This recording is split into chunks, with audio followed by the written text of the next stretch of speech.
ឡាដើមស្វាយតងដួងចិត្តខ្ញុំអើយទឹកដីនេះហើយភូមិខំណាស់ខ្ញុំ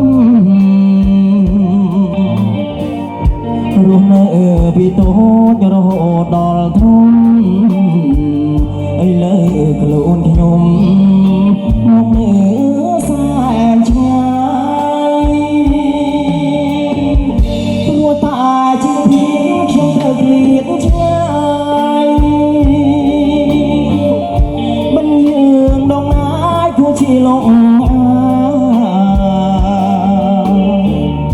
ខិតខំធ្វើការគ្មានពេលស្រង់ស្រាងដើម្បីបន្តបានលុយញ៉ាទៅស្រុកស្លាដើមស្វាយតងចិត្តខ្ញុំអើយទឹកដី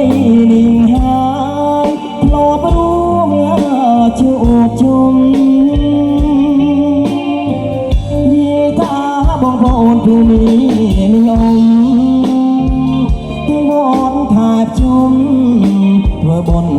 រួមគ្នា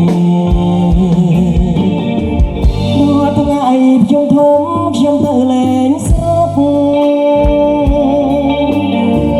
ជួបជុំម៉ែពុកបងប្អូនមីទៅវត្តធ្វើបុណ្យបំពេញសទ្ធាដើម្បីទុកជាកុសលជាតិក្រោយ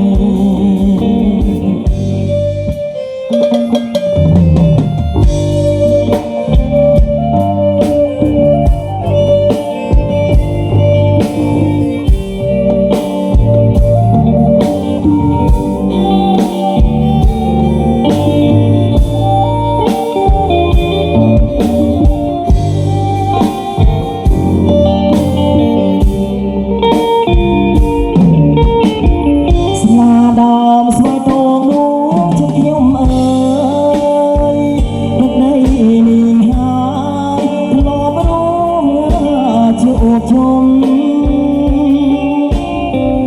យាយតាបងប្អូនភូមិអ៊ំទៅវត្តថែបជុំធ្វើបុណ្យរួម